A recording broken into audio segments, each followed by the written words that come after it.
గత 4-5 నెలలుగా ఎందుకంటే చలపతి సునీల్ గారు నాకేమి శత్రువు కూడా ప్రత్యర్థి కూడా కాదు. రోజు ఏదో ఒక మా పిల్లలు మా బ్రదర్స్ హౌస్ నుంచి చూస్తూ ఉంటాం. సరే ఆ పొలిటిక్స్ వేరు, స్నేహం వేరు, కుటుంబ స్నేహం వేరు.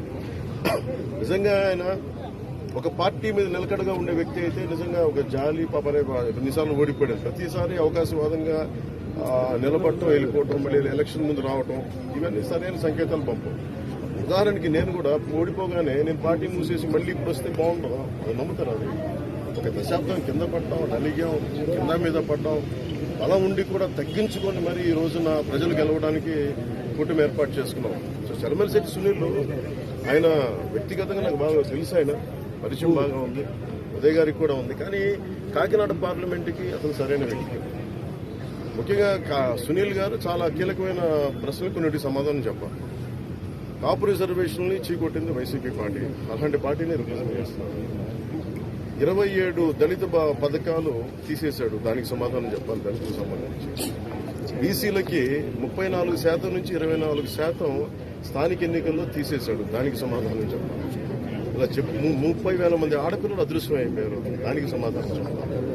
ఏ సమాధానం చెప్పకుండా కూర్చోబెట్టి నేను వచ్చేసాను, నాకు ఓటేయండి, డబ్బులు ఎక్కువైపోయినాయి, 400 కోట్లు ఖర్చు పెడతాం, 200 కోట్లు ఖర్చు పెడతాం, ఓటుకి 10,000 ఇస్తాం, లేదంటే నాయకులు 10 లక్షలు పెట్టి కొనేస్తాం అంటే వెళ్ళే నాయకులు ఎవరైనా సరే వాళ్ళకి 10 మంది ఓటర్లు కూడా లేరు, అలాంటి వాళ్ళు కొనుక్కున్నారు. సో మేము కోరుకునేది ఏంటంటే తంగెళ్ల ఉదయ శ్రీనివాస్ గారు చాలా దిగువ మధ్య తరగతి కుటుంబం నుంచి వచ్చిన వ్యక్తి. ముఖ్యంగా ఇంజనీరింగ్ చేసిన తర్వాత తన స్వయం శక్తితోటి టీ టైం అనే కాఫీ డే చూసాం, లేదంటే స్టార్ బక్స్ చూసాం, లేదంటే బరిస్టా కాఫీ చూసాం. ఇలాంటివన్నీ టీ లీఫ్ అనే మన విదేశాల్లో ఉండే ఈ బ్రాంచెస్కి వెళ్ళిపోయింది. అలాంటి ఫ్రాంచైజ్ మనకు అందుబాటులో ఉండేది తను ఒకటి ఎదుగుదల అంటే యోయోలాగా ఒక కాన్సెప్ట్ క్రియేట్ చేస్తే కొన్ని 10,000 మంది బతకాలి, కోట్లాది సంపాదన రావాలి. సంపాదన అంతా ఒక్కడి దగ్గర కేంద్రీకృతమై అది అభివృద్ధి అనుకుంటే ఎట్లా? బట్ టీ టైం ఉదయ్ చేసింది, తంగెళ్ల ఉదయ్ శ్రీనివాస్ చేసింది ఏంటంటే ఒక టీ టైం అనే కాన్సెప్ట్ పెట్టి మన టీ పొడి తయారు చేసుకొని ఇక్కడ డార్జిలింగ్కి వెళ్ళి కింద పడి మీద పడి రకరకాల మిక్స్చర్స్ కలుపుకొని ఏ టీ బాగుంటుంది రీసెర్చ్ చేసి ఒక 2-3 సంవత్సరాలు ఒక చిన్న షాపు స్టార్ట్ చేసి అందరికీ ఆమోదయోగ్యమైన మేము ఇంకో షాప్ పెట్టుకుంటాం. అలాగ దినదిన ప్రవర్ధమానమై ఈ రోజున వేలాది బ్రాంచ్లు అయిపోయింది భారతదేశం. తను ఒక్కడే ఎదగడం కాదు, ప్రతి బ్రాంచ్ వల్ల దాదాపు 25,000 మందికి ఈ రోజున ఉపాధి అవకాశాలు లభించింది. 8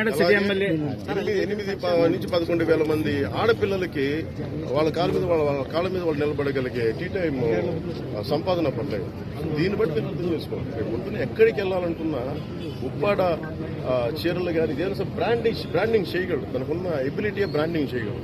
కాకినాడని అద్భుతమైన ఏమైతే స్థానికంగా ఉత్పత్తులు ఉన్నాయి వాటన్నిటికీ ఇంటర్నేషనల్ బ్రాండింగ్ పట్టుకోవడానికి సత్తా తంగెళ్ల ఉదయం.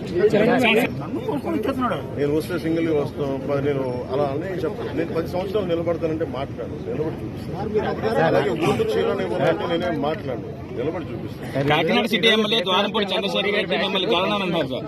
మోడీ గారి వ్యాఖ్యలు ఏదో ఉన్నాయి సార్, ఏదైతే రాజస్థాన్ సభలో ఆయన వ్యాఖ్యలు చేశారు సార్, బర్మా సభలో అని చెప్పారు సార్, ఒకటే దాని మీద మీ స్టాండ్ సార్. అదే చెప్తాను కదా, జగన్ జైలుకి వెళ్ళడం మోడీ గారి గ్యారెంటీ.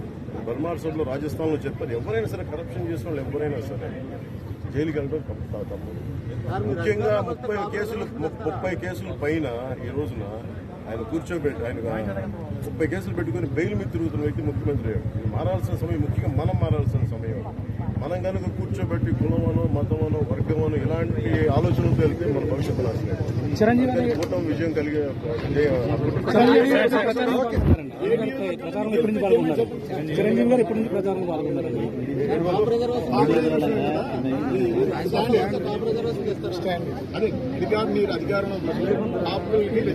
చంద్రశెట్టి సునీల్ అడగండి ఫస్ట్. ఎవరైతే సపోర్ట్ చేస్తారో ఫస్ట్ వాళ్ళ దగ్గరికి బ్రోకర్ మాటలు ఏం పట్టించుకుంటాం.